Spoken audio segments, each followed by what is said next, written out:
The ERP Implementation Lifecycle. There are various schools of thought on this, but my preference is to think of it as 5 key stages.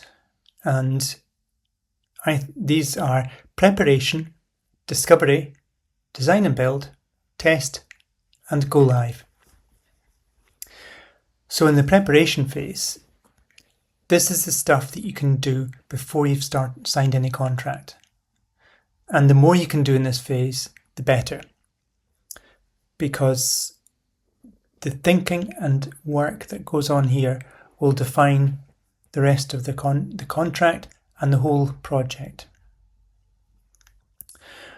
Once you've signed the contract, you're on the clock, the meter starts ticking, and any work you do in this time any delays that need to occur are going to cost you money.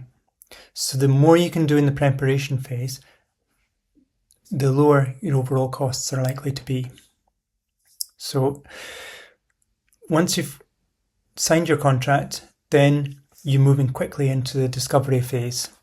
And your implementation partner or your SI will arrive with a huge number of questions that need to be answered in a very short period. If you've got those answers already to hand, that you've done the work and the preparation, then you're not going to cause a delay at the start of the project.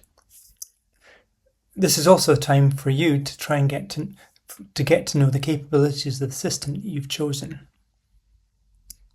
At the end of the discovery phase, you should have made a number of key decisions. The detailed design will then happen in the design and build phase. So it's common to iterate this phase several times. These typically consist of workshops where you bring together key people to make decisions on whether the system, what changes absolutely have to be made to the system for it to work for your organization. So you'd walk through, make those decisions, and then you would perhaps iterate. The SI would go and build the system based on the decisions you've made, and you would go walk through it again to see if they've got it right. Now, for that to be successful, it's really important that you get the right people in the room who can make decisions. Now, that can be difficult because the people with authority very often are your more senior people, and they may not actually be the same people who actually know how things actually work in practice. The people who know tend not to have the authority, and the people with authority tend not to know. That may be different in your organisation, but that's what commonly happens. So the other thing is to try and minimise the number of changes that you make to the core system. That's sometimes referred to as adopt, not adapt, or fit to standard.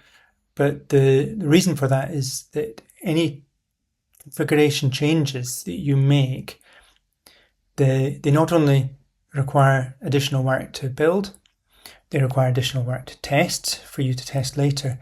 And also throughout the life of the system, every time there's an update to the system, you're going to have to test those changes very, very carefully.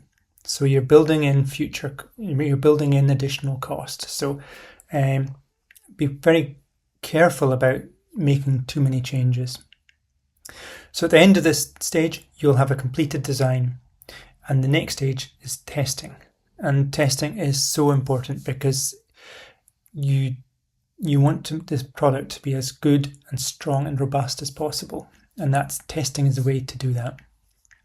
There's lots of different ways of tests to do.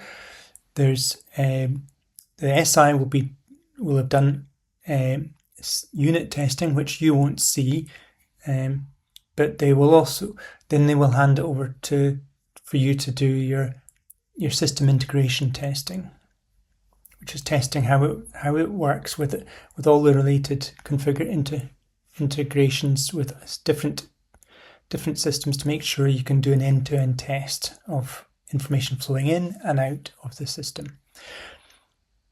you'll want to do user acceptance testing. And if you're implementing payroll, you'll also need to do payroll comparison testing. And that will be typically 3 different payrolls. At the end of the testing, once you've achieved a level of comfort that the system is meeting your tests, or as many of them as you decide is necessary, then the application can be considered ready, and you can start your go live preparation. So this will include planning and implementing a cutover to live, and also a period of intensive support after go live, which is sometimes called hypercare. So go live is not just a tick in the box. It's a process that needs to be carefully planned, and it's actually the highest risk part of the whole stage. And go live is not the end. Go live in many ways is the start of your time of using the system, and it's an important stage, but it's not. You need to continue. You can't think of, okay, that's the ERP done and you can forget about it. No, you've reached that stage, and now you're going into the live operation.